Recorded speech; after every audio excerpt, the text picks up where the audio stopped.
बहुत बहुत स्वागत है आपका बच्चों हमारे इस वीडियो में।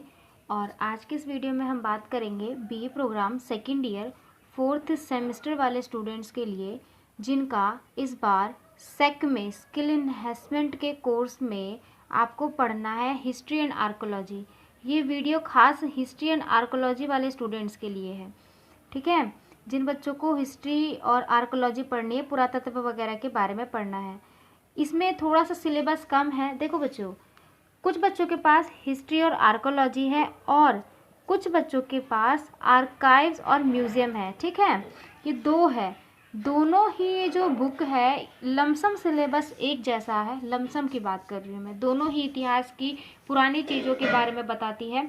आर्चीव्स एंड म्यूज़ियम ये बताती है कि पुरानी चीज़ों को हम संग्रहालय में कैसे सुरक्षित रखा गया, ठीक है।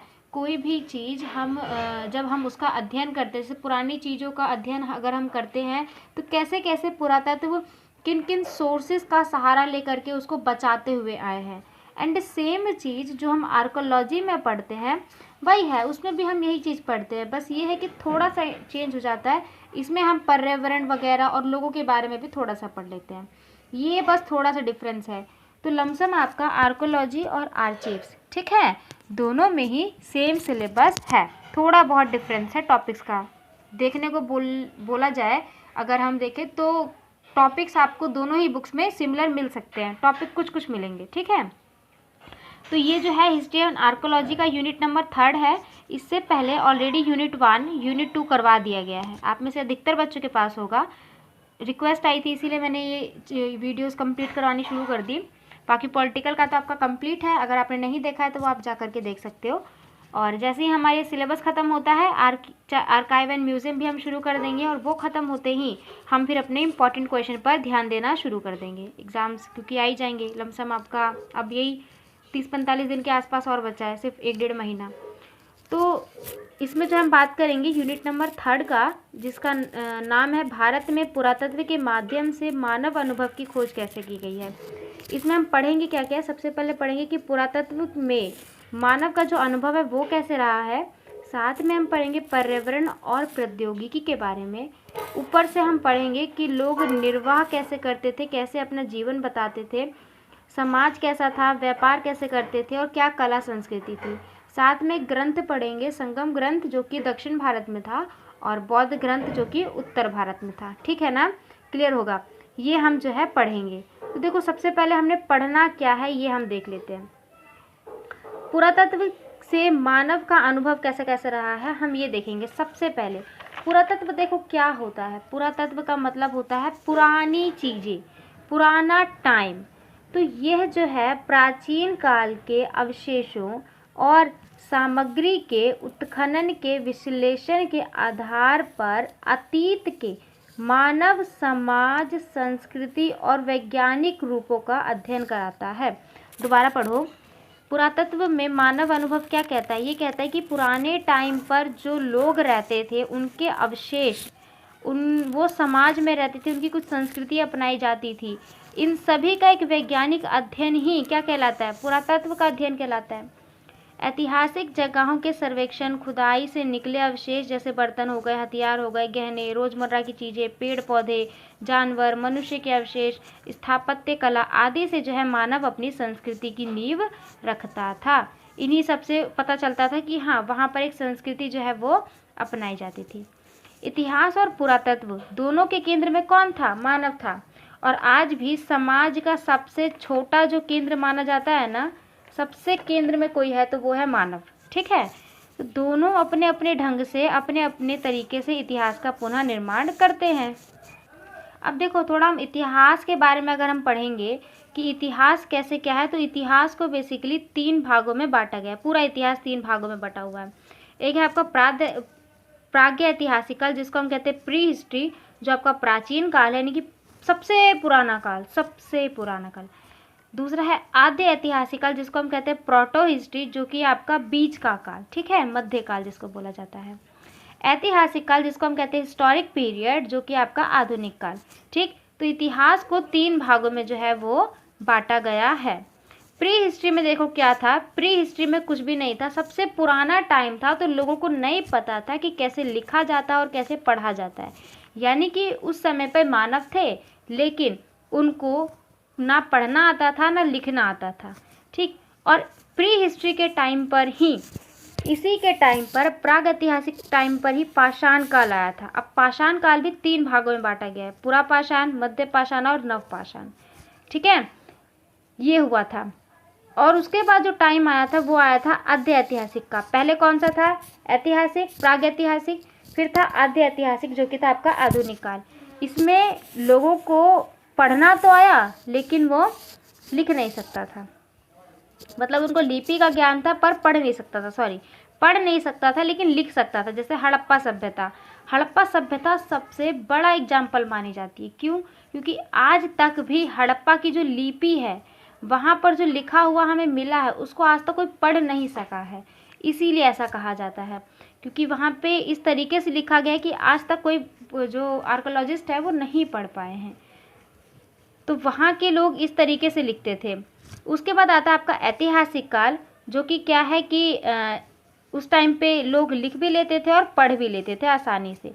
तो उस समय पर जान पाना इतिहास के बारे में आसान था, ठीक है। जैसे आप कोई भी राजवंश वगैरह के बारे में ले लो, ठीक। अब देखो, अगर हम प्रागैतिहासिक काल को थोड़ा सा डीप में और पढ़े तो उसमें हम देखते हैं कि मानव पढ़ और लिख नहीं सकता था, अवशेषों से ही एकमात्र जानकारी मिल सकी है। इस समय पर इसी काल को 2 भागों में बांटा गया था, जो कि था पाषाण काल और दूसरा था ताम्र काल।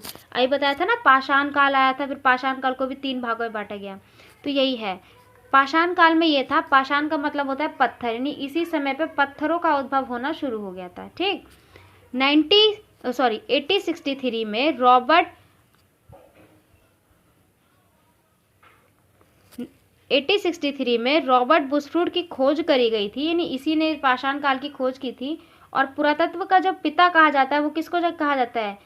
अलेक्जेंडर कनिंघम को, ठीक है। इसके बारे में भी आपने बहुत बार पढ़ा होगा। उसके अलावा जो दूसरा काल आया था वो आया था आपका ताम्र पाषाण काल। इसमें क्या था, नव पाषाण काल के आखिरी समय में ही ताम्र पाषाण काल का शुरू हुआ था, यानी कि जब पाषाण काल खत्म होने वाला था तब क्या शुरू हुआ था? ताम्र काल। पाषाण काल का एंड किसके रूप में देखा गया? ताम्र काल, क्योंकि यहाँ पे तांबे का उपयोग होना शुरू हो गया था। मानव ने तांबे की खोज करनी शुरू कर दी तो इसको ताम्र काल बोल दिया गया। पत्थरों के साथ साथ अब तांबों के भी उपकरण बना दिए जाने लगे, ठीक है। यह आप यहाँ से आराम से कर सकते हो। पाषाण काल जो था, पाषाण काल ये भी बांटा गया था 3 भागों में, पुरा पाषाण, मध्य पाषाण और नव पाषाण। अभी हमने कुछ देर पहले पढ़ा। पुरा पाषाण कब से कब तक का था? ये 12,000 ईस्वी तक रहा है। मध्य पाषाण 12,000 से 10,000 ईस्वी तक रहा है और नव पाषाण 10 से 3 तक रहा है, ठीक है। आदि मानव का टाइम था। पुरा पाषाण टाइम पे कोई जीवन स्थिर नहीं था, यानी कि लोग एक जगह नहीं रहते थे। उस समय पे एक जगह से दूसरी जगह, दूसरी जगह से तीसरी जगह, जहाँ उनको खाना मिला वो वहीं बस गए। शिकार करते रहते थे, खाना बदोश थे, खानों की खोज में इधर उधर घूमते थे। आग की खोज भी इसी समय पे की थी। कब? पुरा पाषाण काल के टाइम, ठीक। फिर उसके बाद आया मध्य पाषाण, जो कि 12,000 से 10,000 तक का था। मानव ने जानवरों को पालना शुरू कर दिया, पशुपालन बढ़ा और छोटे छोटे और कटीले हथियार बनाने शुरू किए। कुत्तों जैसे खतरनाक जानवरों को पालना शुरू किया। फिर उसके बाद आया नव पाषाण काल, 10,000 से 3,000 तक। इसमें स्थायी आवास दिखा। क्यों? क्योंकि कृषि बढ़ी। अब देखो, कृषि के कारण ही स्थायी आवास क्यों दिखा, ये देखो। मान लो एक जगह है, गुजरात एक जगह है, ठीक है। गुजरात में की गई है जौ की खेती। अब देखो, खेती वो कर रहा है, तो ऐसा तो है नहीं कि भाई आज खेती की, कल भाई धान उपज गया, परसों खा लिया, उधर बेच दिया और नरसों हम निकल गए। ऐसा तो होता नहीं है। एक खेत मतलब एक जो खेत को जोतने में लग जाता है कम से कम 4 से 5 महीने का टाइम। तो इंसान, मानव को क्या करना पड़ा, जैसे जैसे उसने खेती करनी शुरू की, उसने अपना जीवन एक जगह रह करके बिताना शुरू कर दिया। तो एक स्थायी आवास बसना शुरू हो गया। साथ में पहिए की खोज भी इसी समय पे की गई थी। इतना समझ आ गए होंगे, ठीक। अब हम पढ़ लेते थोड़ा सा संगम ग्रंथ के बारे में। संगम ग्रंथ क्या है? संगम ग्रंथ जो है वो एक धार्मिक ग्रंथ है, ठीक है, जिसमें हमें लोगों के बारे में पता चलता है। देखो, संगम है क्या? संगम का मतलब होता है मिलना, यानी कि एक या दो से ज़्यादा लोगों का मिलना। अब संगम क्या है? तमिल भाषा में लिखे गए प्राचीन साहित्य को ही संगम साहित्य कहा जाता है। तमिल भाषा में लिखे गए प्राचीन साहित्य को ही संगम साहित्य कहा जाता है। इन परिषदों का आयोजन पांड्य राजाओं के राजकीय संरक्षण में किया गया। यानी कि पांड्य कहाँ पर थे, पांडव वंश जो था वो कहाँ था, दक्षिण भारत में था। यानी कि जो संगम साहित्य है वो भी दक्षिण भारत में लिखी गई। किस भाषा में, तमिल भाषा में, यानी कि तमिलनाडु के साइड पर थी ये। यहाँ पर ये था ना कि जैसे एक संघ होता था, एक जगह होती थी, उस जगह पे कई सारे विद्वान आते थे, आपस में बैठक करते थे और अपना जो भी था विचार वगैरह लिखते थे। संगम का मतलब ही होता है मिलन। ठीक, समझ गए। देखो संगम का कार्य क्या है। संगम का कार्य है जहाँ पर कवि लेखकों की रचनाओं का अवलोकन करते थे, स्तुतियाँ होती थी। कम से कम यहाँ पर अभी 2300 साल पहले तक की रचना देखी गई है। संगम युग का जो विवरण है वो संगम साहित्य से ही हमें मिला है। साथ में अगर हम देखें, जो मैगिस्थेनिस थे, जो यूनानी थे ना, जो यूनान से आए थे, इनके जैसे लेखक दक्षिण भारत के बीच में जो वाणिज्य व्यापार हुआ इसके बारे में बता पाए हैं। किसके वजह से, संगम के बारे में। साथ में अगर हम देखें तो अशोक के जो अभिलेख है, जैसे चौल्य, पांड्य, चेरा, इन सब के बारे में भी संगम साहित्य में लिखा हुआ है। तो ये छोटे छोटे सोर्सेज होते हैं जो हमें इतिहास के बारे में बताते हैं। साथ में राजनीतिक, साहित्यिक, प्रशासनिक, महिलाओं की स्थिति, धार्मिक, अर्थव्यवस्था, इन सब का भी वर्णन यहीं पर मिलता है। कहाँ पे, संगम साहित्य वगैरह में। अब एक ग्रंथ और आपको पढ़ना है जो कि आपका बौद्ध ग्रंथ। अब बौद्ध ग्रंथ तो आप में से अधिकतर बच्चों ने पढ़ा होगा क्योंकि भगवान बुद्ध से संबंधित है और भगवान बुद्ध के बारे में आपने काफ़ी बार सुना होगा।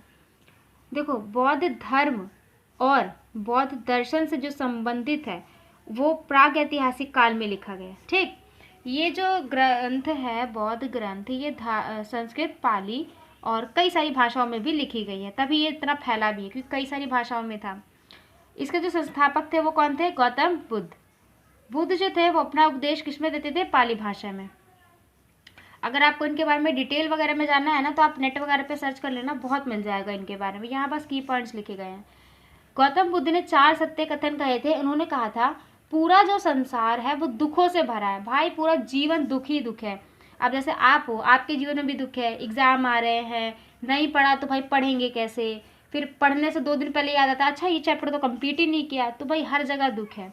ठीक है, और उस दुखों का कारण होता है कोई ना कोई, बिना कारण के कोई दुख नहीं है। और उसका सबसे बड़ा कारण होता है इच्छा, यानी इच्छा के बिना कुछ कारण दुख नहीं। तो इच्छा पर हमारा क्या होना चाहिए, नियंत्रण होना चाहिए। भगवान बुद्ध इतना अच्छा बोलते थे। और ये जो बौद्ध ग्रंथ था ये आगे चल के 2 भागों में बटा भी था, हीनयान और महायान में। ये सब आपने सुना होगा। तो ये था आपका यूनिट नंबर 3 जो कि हो चुका है पूरी तरीके से कंप्लीट। होप से आपको समझ आ गया होगा। वीडियो पसंद आए तो वीडियो को लाइक कर देना। आप लोगों को इसके इम्पॉर्टेंट क्वेश्चन चाहिए तो आप हमें कमेंट बॉक्स में बता दो, हम इसके इम्पॉर्टेंट क्वेश्चन विद आंसर ले आएंगे। ठीक है, आपका ये भी जो सिलेबस है वो खत्म हो चुका है। अब हम आर्चीव्स एंड म्यूजियम करवाएंगे तो थोड़ा सा वेट कर लो, वो भी सिलेबस बहुत जल्दी खत्म हो जाएगा। बहुत बहुत धन्यवाद। वीडियो पसंद आए तो वीडियो को लाइक कर देना और हाँ शेयर ज़रूर कर देना अपने दोस्तों तक। मिलेंगे अब अगली वीडियो में। Thanks to being and thanks for watching.